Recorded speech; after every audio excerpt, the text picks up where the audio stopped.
Hey, welcome back to another episode of the Art Biz. In this episode, I introduce you to my SEO coach, Meg Casebolt. Now, I know that SEO might not be the sexiest topic, but this is stuff that you need to know. And Meg makes it interesting, I promise, and almost fun. It's like trying to figure out a puzzle.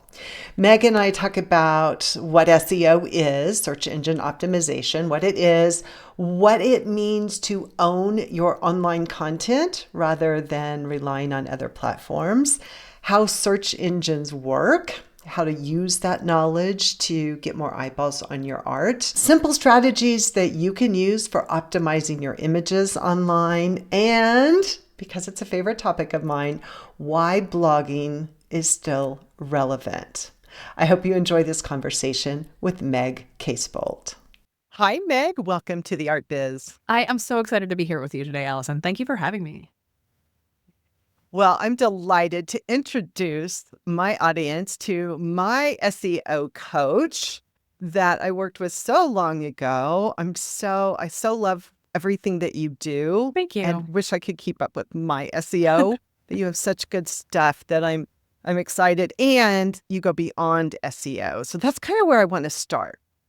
In one of your recent emails, you wrote, "Now more than ever, it's really important to create content that you own and control, instead of relying on somebody else's platform and hoping that they don't change their algorithm."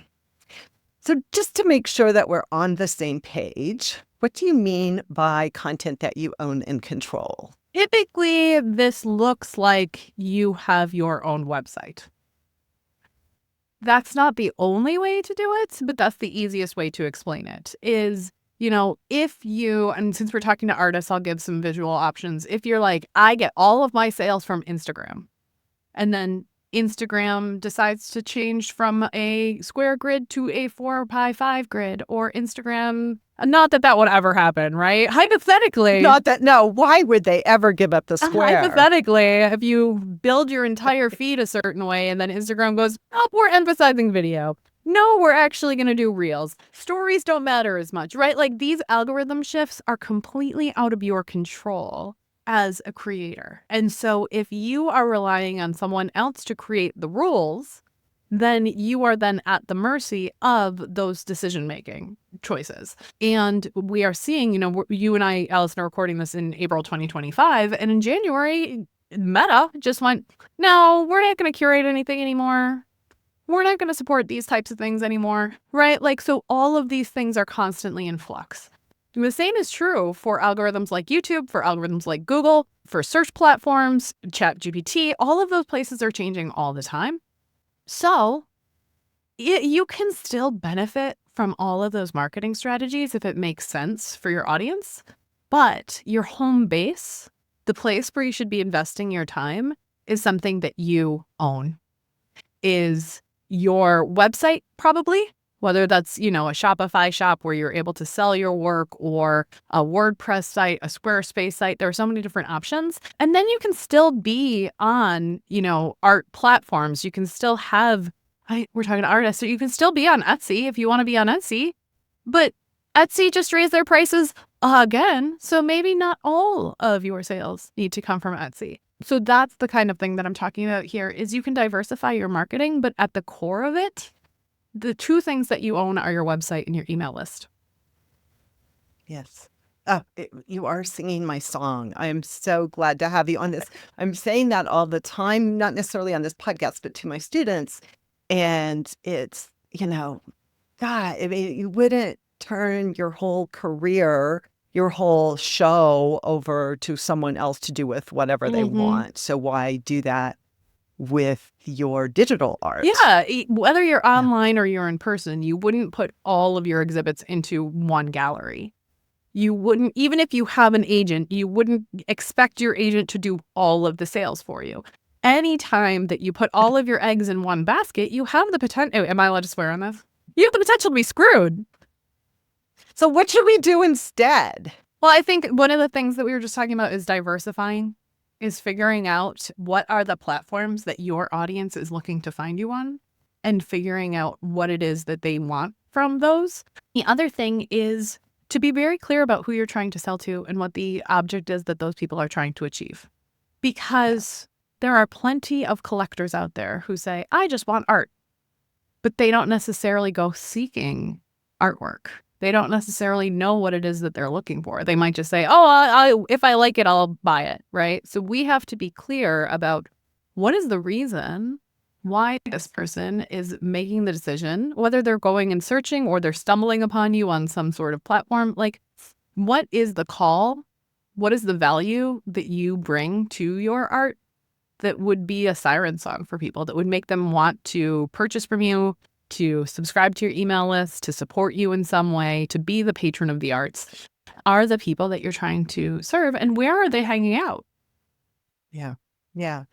So that brings us to, so that's the platforms, that's diversifying your platforms, always taking care of your home base and that space that you own, that you want to send people to and say, this is how I want you to see my work, not how Meta wants you to see my work, not how Pinterest wants you to see my work. This is how I want you to see my work. And so that brings us to SEO. And so for those who have never heard that term before, SEO is search engine optimization. And so could you give us a basic definition of what SEO does and why we should care? Sure. So we'll start with what is a search engine. Google is a search engine. Pinterest is a search engine. Amazon's a search engine. Etsy's a search engine. Anywhere that you can go in and type in, I am looking for this thing. TikTok's a search engine, right? Like I'm looking YouTube. YouTube is the second biggest search engine on the planet and it's owned by Google. So that's a huge one. I should have put that in there. Apple Podcasts, Spotify, where you're listening to this is probably a search engine. And so search engines are places where you can go type in a phrase. As a consumer, you can go type in a phrase and you can find results that hopefully will match in relevance to what it is that you're looking for. Search engine optimization is creating some sort of strategy in your marketing, in your content, so that your site or your work is what shows up in those search results. Whether the search engine that you're trying to be found for is Google or Bing or YouTube or Amazon, right? Figuring out what it is that your ideal client is looking for so that you can prepare in advance to show up in those search results for those specific terms. Gotcha. Well, I hope that we get to how we figure that out. And maybe just now is a good time. Can you give us an example of how that might work for an artist? So I think that the way that people search is different from the way that they scroll. If people are just on Pinterest, and they've said before that they like photos of dawn, sunset photos, just making things up here, then Pinterest is going to continue to show them sunset photos. And because they've liked that a couple of times, Pinterest is going to then change the algorithm so that they see a lot more sunset photos. And the term there would be sunset photography, right? If people are looking for it, that's what's going to show up. So you have that idea of if people are looking for this term, then this is what will show up in their feed. And the algorithm then also sort of says, if you like this, you might also like sunset photos, or you might also like photos, right? And so it can sort of expand out in that way. And so when people are scrolling, they've given that robot some idea of what it is that they're looking for, even if it's just swiping left and right on TikTok. And then the robot provides that information. And so people can sort of go through it mindlessly. They can sort of just like doom scroll a little bit.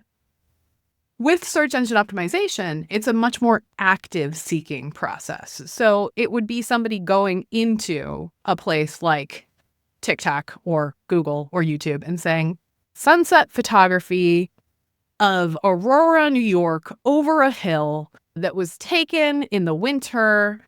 And, you can, and I want it to be this print size. I'm actually thinking of a cousin of mine who does photography that down, right?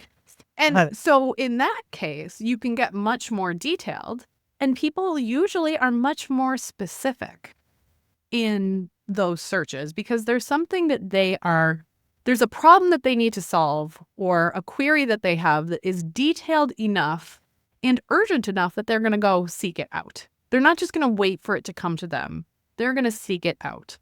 And so for that cousin of mine that just came to mind, he's actually a painter and he lives in Aurora, New York. That's why I said that. Maybe he would say Finger Lakes paintings, church in Finger Lakes, New York. So it doesn't necessarily have to be his town. It doesn't necessarily have to be the time of day. But by being clear about what is the object in his painting, he can then be found for people who are looking for Finger Lakes photos, Finger Lakes paintings. And by being specific about what it is that he has created, my cousin Bob can then show up in those search results. And if it has things that he realizes, oh, people are always looking for pictures of boats on Canisius Lake. Great. I'm going to go use that information, knowing that people are searching for it. I'm going to do more paintings of boats, right? So it can go both ways. It can be, if you're inspired and you want to create something, then you can be clear about what is in your art, what is the descriptor of your art that people might be looking for. And you can use that information to generate new artwork that is tapping into what the market is asking for. Gotcha. So I hope I'm not getting too far afield here, but if you said in your description, you can be, and so I think we're going to get into that with meta information, the other meta information, but does that work also in social media descriptions? It depends. Okay. And I am not an expert on social media descriptions, so I'm not going to answer that question too clearly. It depends on the specific platform that you're on. It depends on the type of search that people are doing. Are they in the app or are they expecting things to show up on social media in search results? Social media to be a little bit lower in search results than more direct answers to things. So if my cousin Bob has an Instagram account and he has his website and people are looking for Finger Lakes paintings, then hopefully his website would show up and his Instagram would show up because he has that consistent messaging and language around what it is that he does. But because these algorithms are always changing, I'm not going to talk about hashtag strategy because I don't want to learn hashtag strategy, Allison. But I can say, name the photo, Finger Lakes photo, right? And name those products in your, don't call it like Serenity. Unless that's part of your marketing strategy and you have a lot of people who are already following you and you can be less clear and more creative. But if you're trying to be found in search results, you have to be descriptive, you have to be specific, and you have to be clear. Right. So there are artists who don't want to be that specific because they don't want, it might be a painting of the Finger Lakes, but they don't care if people mistake it for Lake Austin in Texas. Or, I mean, I don't know. But I know that that's an issue with some of my people. So you need to know that. But there's a difference in titling it and using metadata or descriptions. Can we just talk about that on the website? Is that a good place to go now? Sure, I'll go anywhere. Even if you have a painting called Serenity, you can still call it Serenity, but then have a subtitle that says, this is a blue and red painting of boats that is 36 inches by 24 inches oil on canvas, right? You can still put that information into a subtitle, into a description, into a category. You can organize your website so that people who are looking for boat pictures can go to that category page. People who are looking for oil versus looking for watercolor. There are ways that you can make it. So even if you want to have a more creative way of naming your artwork, or if you're an abstract artist and you don't want to even tell people what was inspiring you in that piece, okay. But you can describe your materials, you can describe the themes, you can describe the tone, you can describe the size, right? What is it that people would be searching for? And also, what is the reason that they need this?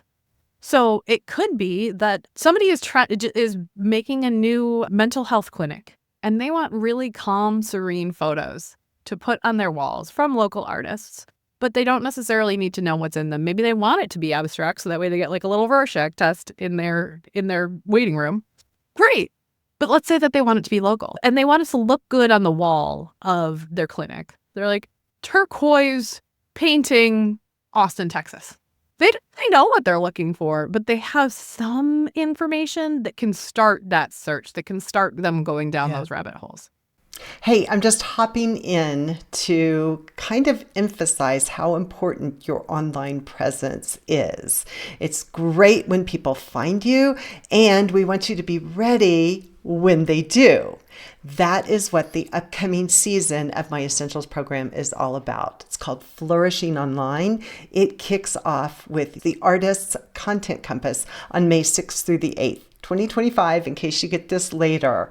But that is going to give you a structure, categories, schedule, strategies for your content, and then we'll work through that during the season in Essentials. So check all that out. It's at artbizsuccess.com/essentials. I would love to help you flourish online. And so are we talking about text that is visible on a page or text that is in the metadata behind the scenes? Both. I don't often use the term metadata because and let me explain why. It used to be like 10, 15 years ago that there was just a field that was like, put all words here.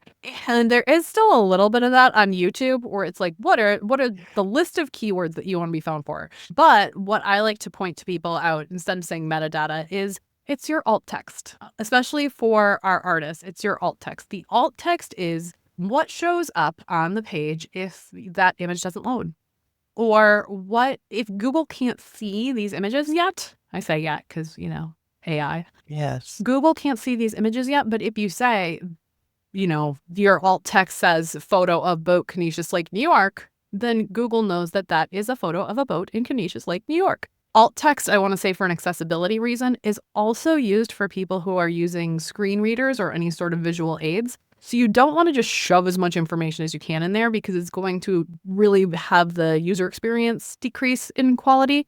So just a description of, if I were to show you that's a photo of my wedding and I could say, Vegas wedding rooftop bridegroom, that's not nearly as easy for somebody who's hearing it read out loud as, 2019 Las Vegas wedding on a rooftop deck overlooking the strip, right? Like you can add some information in there, but the point is, if somebody was looking for that image in Google Images, what would they type in? Put that as your alt text.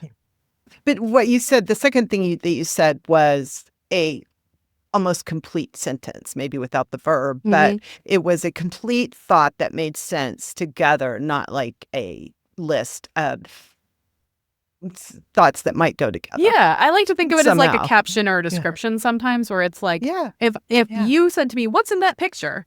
I wouldn't be like, bridegroom sky. I have a child with a communication disorder, so I'm very accustomed to sentence fragments, but that's not how Google expects us to talk. So why not just describe things the way that you would describe them without feeling like you have to shove all this information into these specific places, but recognize that people are looking in phrases. People are using language to look this information up. So use the language that you think your potential client would be searching for. Is there a certain length that we're looking at for alt text? I don't know what the best practice is on that. I can get back to you. Got it. I think a lot of it is, okay. what the experience that you want people to have with the alt text. And especially with artists, you often have multiple images of the same thing. So it's like, how is each of these images different? Or which of these images is the one that you would want to show up in the Google image search results? And emphasize that one. You don't need to optimize every single piece of everything on your website. So when you're talking about optimizing an image, you're talking about using alt text in it, in the description, and you said also on the page that is visible to people as well. Yeah, so the words on the page, the images and their alt text, the image title. I'm talking more about images here because we're talking to artists, but then the description can do some of the work. And if you choose to blog, and I know you and I didn't put on this rabbit hole for a while. We're going to go there. We're going to go there. If you choose to blog, then you can include more information in that blog as well. But here's something that I see a lot from people who are starting to think about SEO, and maybe they're using an SEO plugin that tells them, oh, you have to put the same phrase in all of these places. You don't have to include the exact same phrase word for word in 17 different places on the page if it sounds awkward. That's a very old school SEO technique. It's nice sometimes to have a checklist that says like, oh, don't forget to write your SEO title and don't forget to update your alt text. But one of the things that Google prefers to see is, yes, you can include the same phrase multiple places to say, that's what this is about. That's what this page is about. But it also wants to see relevant terms. It wants to see related terms on the page. So you don't just have to repeat the same thing over and over again and shove it into all the places. You kind of show that you have value and that you know more about the work. Just to be clear, because if we get nothing else from this conversation, I think this is really important. When artists upload an image to their website, should alt tags be with every image? Every image that you think is valuable to your people. And that's where I come back strategically to, what do you think people would be searching for? And what would they search for in Google Images? And that's the question I like to ask people is, if you were looking for this image, first of all, does anybody know enough about this to be looking for this image? Right. Yes. Second of all, if you were looking for this image, what would you search for? Yeah. Yeah. Those are great questions. And I will say that artists are not always the best to answer those questions of their own work. Yeah. I think maybe Google it yourself and see what you come up with, and then ask other people too what could be useful. Ask maybe your ideal client or a potential client how they would describe your work. Yeah. Because you are an expert and you have this curse of knowledge where you're like, oh, I use this very fancy technique. And me as a non-artist would be like, silly. Like, look, it's Vincent Van Gogh's Starry Night. It's super swirly and it's very bright and blue. And you know, it wouldn't be me saying, here's the exact type that it is. It would be, wow, that's really, like, it's very calm and it makes me sleepy. Those are not, that's not the language that the artist would use, but that's the language the consumer might use. So that's a really good point, Allison, to say, like, go get voice of customer research. Say, how would you describe this? I think that's brilliant. So are there any first steps or basic steps that we haven't covered already about SEO that artists should know? I think one of the key pieces is that not everything on your website has to be perfectly optimized for search. So if you do have some products that are, oh, most people come and they find me for my handmade engraved black and white pottery. And then once they get to the site, they realize that I also have birds. I also make handmade birds, but nobody knows that they're looking for handmade birds. But once they see my handmade birds, they want to buy my handmade birds. You don't have to be found for the handmade birds if nobody knows they want them. Right. You can get people to find you for the thing that is sort of, I like to call it an on-ramp. What is the thing that people would be searching for that you do? And then once they get to your website, it's your website's job to say, look at birds. We love the birds. All right. So we do need to talk just briefly about blogs, because when I was working with you, I was trying to wrangle my blog, which had, has been around for more than 20 years and has so much content. And so it was just super helpful to figure those things out. As I told you before we started recording, I used to teach blogging to artists. In fact, I remember the day when I had to spell the word blog in a live workshop on numerous occasions. What are you talking about? And so I know a lot of artists, because of me in the aughts, started blogs and were not able to keep them up. And so I want to know, for SEO, are blogs important these days? They can be. I don't want to make a definitive, yes, every artist should blog. The way that I like to have people think about blogs is, what is the additional information that people might need about your work or your process that they cannot get from an image description or from a product description? What are they curious about? What myths can you help them to understand? What obstacles are in your sales cycle? what use cases are there? I've got one. The other reason to have a blog, is because you don't mind working out your thoughts and processes in public, because it helps you in the thinking process. I think that's the number one reason to have a blog, is for yourself. Like, this is how I work. And that is such an artist's approach to blogging. Whereas I am like, what are the things that people want to know so they can buy from you? You know, and I think also like blogs can be really helpful for Allison bought my piece of art because she wanted something for her foyer, you know, like sort of telling these stories. Social proof. Exactly. Social proof, or what are the frequently asked questions that people have about your work? Maybe it can be a page of your website. It can be an FAQ page, or you can say like, hey, here's what my packing and delivery process looks like to make sure that your art gets to you in a safe way, right? You can answer questions and overcome sales objections on that page instead of feeling like you have to go back and forth on email with people 1,000 times to answer the same questions. Right. Yes. So can we bottom line this, because I have a couple more questions before I let you go. Bottom line, what I tell artists is they should blog if they like to write and they want to write consistently, because I know that it's mostly not for SEO, but I know the artists that have a blog and don't write consistently are self-flagellating. I mean, they just beat themselves up because they haven't updated their blog and blah, blah, blah. So I always tell artists, blog if you want to write and share it with people. It doesn't have to be 1,000 words, or some of my posts are over 3,000 words. It doesn't have to be that. It just, like, if you do it for yourself and you can do it consistently and you enjoy it. I agree with parts of that. I don't think it needs to be as consistent as it once did. I think as long as you take the date off of your blog so people can't see it. Yeah. Unless it is time sensitive, which it usually isn't, as long as they're still relevant. So I think it's less about, frequency of posting to say you have to write a blog post every month or something, but more like I would say figure out what are the topics that people would want to hear from you that can help them get to know you as an artist, that can help them make an educated choice about the sales. And then maybe you write 10 blog posts and you're like, that's it, I'm done. Great. As long as they're things that people are looking for, the frequency is not as important of a factor as it used to be. Right. Well, that's what I was saying, or what I intended to say.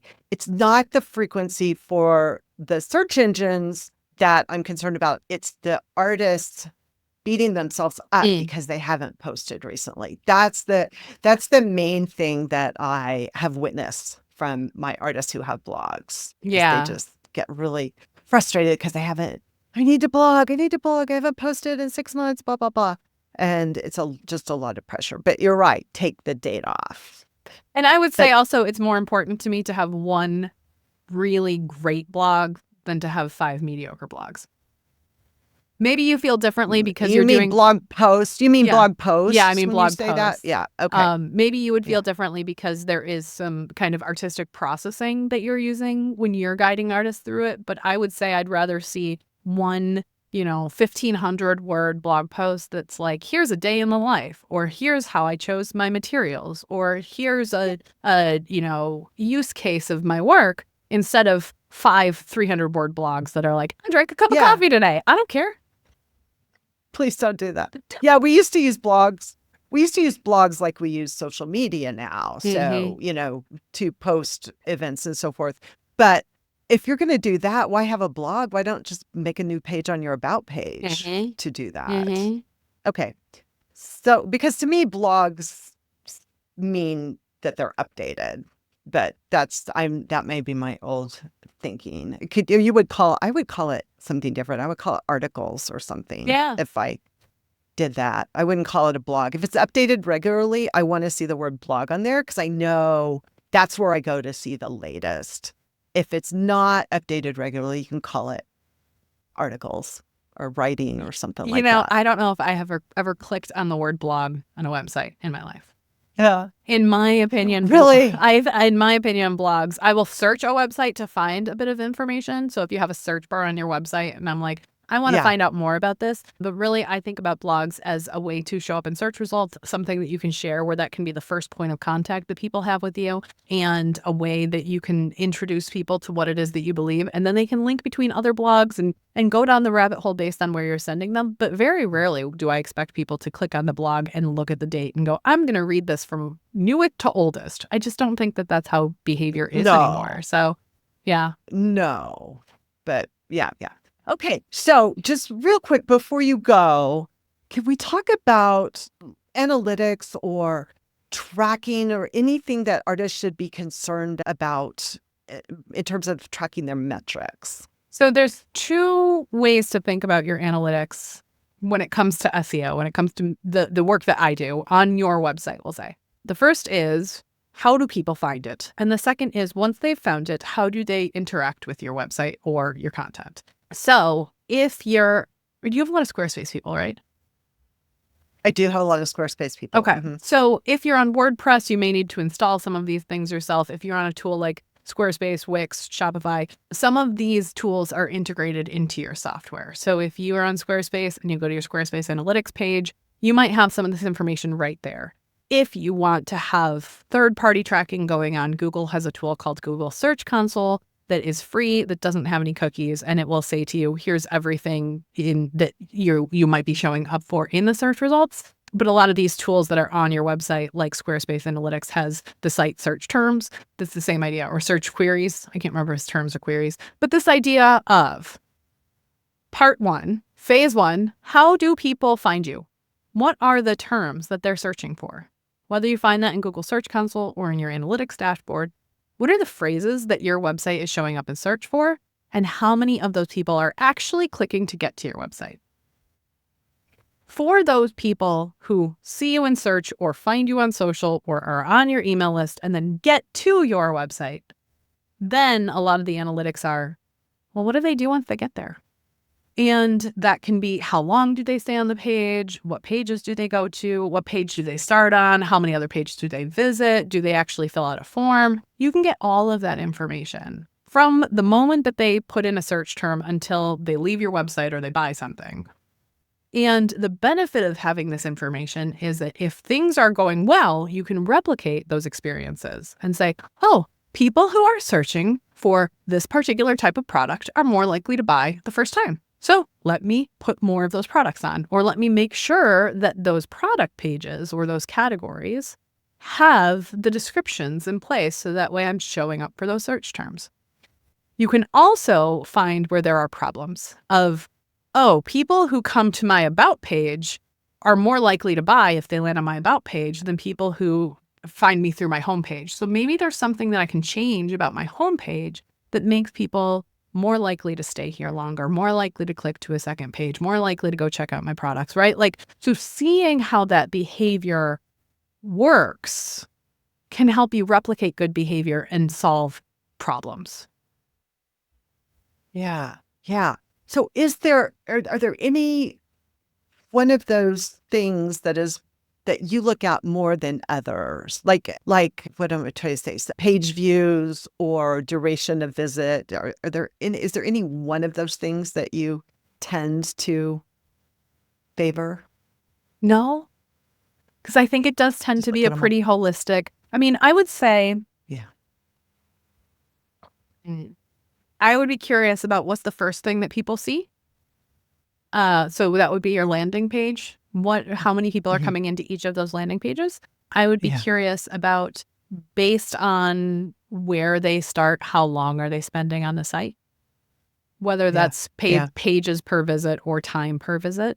Then, I think sometimes people look at these averages of like, on average, people spend 1 minute on your site. And you're like, well, what's the point? But again, it's an average. There are going to be people, and they're on and off your website in 1 second, and they're going to drive down your averages. But there are also going to be people who are on there for 10 minutes and they're ready to make a purchase. So instead of looking at averages, I like to tell people to look at trends to see how behavior is. What are people doing and how is that behavior changing?